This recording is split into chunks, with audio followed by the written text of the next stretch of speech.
آپ نے وہ مشہور واقعہ سنا ہوگا، حضور سیدی غوث الثقلین سیدنا غوث اعظم رضی اللہ تعالی عنہ فرماتے ہیں اس عرصے میں کہ جس عرصے میں میں جنگلوں میں نکل گیا تھا اپنی تعلیم مکمل کرنے کے لیے، اپنی روحانی ریاضتیں جو ہیں ان کی تکمیل کے لیے نکل گیا تھا، اس عرصے میں ایک رات میں اچانک یہ عبادت کے اندر مشغولیت کے عالم میں دیکھتا ہوں کہ سامنے سے ہوا کے اندر ایک تخت ہے اور نور ہی نور ہے اس تخت کے اوپر، تو وہ تخت جو ہے وہ فضا میں اڑتا ہوا میرے سامنے آ کے تو رک گیا، اور جب رکا تو اس سے ایک بوڑھی عمر کا شخص جو بظاہر معلوم ہوتا تھا کہ بڑا کوئی بزرگ ہے، بڑا کوئی خدا رسیدہ ہے یا کیا ہے،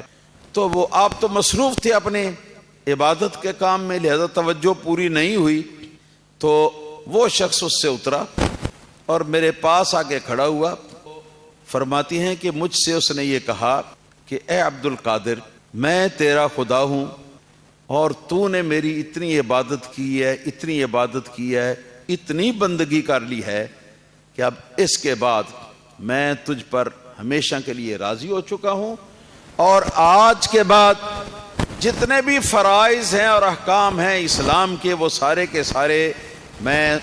تم کو معاف کرتا ہوں، اور جو چیزیں تمہارے لیے ممنوع تھیں وہ ساری کی ساری چیزیں جو ہیں تمہارے لیے میں حلال کرتا ہوں۔ یہ الفاظ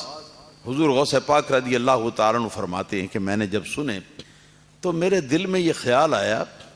یہ مرتبہ کہ جب احکام الہی کسی کے حق میں معطل کر دیے جائیں، اگر ملنا ہوتا تو جو سب سے بڑا قرب کا مرتبہ پانے والے ہیں اللہ کے نزدیک وہ تو حضرت محمد مصطفیٰ صلی اللہ علیہ وسلم ہے، تو یہ تو ان کو ملتا، تو ان کو بھی نہیں ملا یہ مرتبہ، تو میں کون ہوں کہ جس کو یہ مرتبہ مل سکے؟ میں تو آپ کا ایک امتی ہوں۔ چنانچہ آپ فرماتے ہیں کہ میرے ذہن میں فوراً یہ خیال آیا کہ یہ کوئی شیطان ہے، چنانچہ آپ فرماتے ہیں کہ میں نے پڑھا اعوذ باللہ من الشیطان الرجیم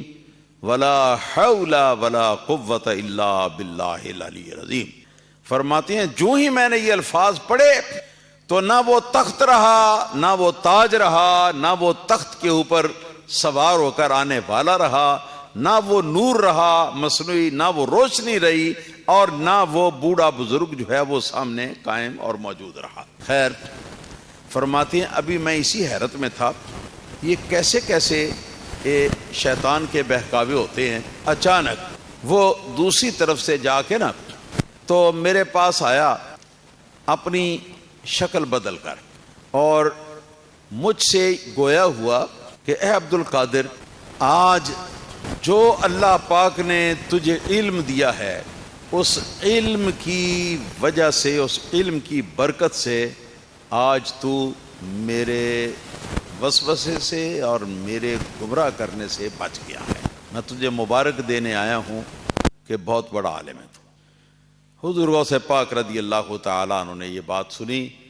تو سن کے آپ فرماتے ہیں کہ میرے دل نے یہ فیصلہ کیا، یہ پہلے مجھے گمراہ کرنے کے لیے آیا تھا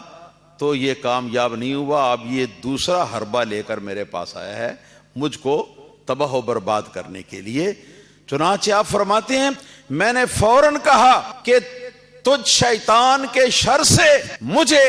میرے علم نے نہیں بچایا بلکہ میرے اللہ کے فضل نے بچایا، اور اگر علم بچا سکتا ہوتا تو بتا تو تجھ سے بڑا عالم کون تھا؟ تجھ سے بڑا عالم انسانوں کی آبادی سے پہلے کون تھا؟ تو اتنا بڑا عالم تھا کہ تیرا نام استاذ الملائکہ معلم الملکوت تیرا نام رکھا گیا تھا، اللہ تعالیٰ کے فرشتوں کو بھی تو تعلیم دیا کرتا تھا، اتنا بڑا عالم تھا، اگر علم بچا سکتا ہوتا تو اپنا بیڑا غرق کیوں کرتا شیطان بن کے؟ تو اس کے بعد وہ شیطان رونے لگا اور کہنے لگا کہ اے عبد القادر، میں نے اس انداز میں کوئی 700 ایسے اولیاء کرام کو گمراہ کیا ہے جو کہ عبادت کے بہت عالی مرتبے اور مقام پر پہنچ چکے ہوئے تھے، مگر میرے اس شر سے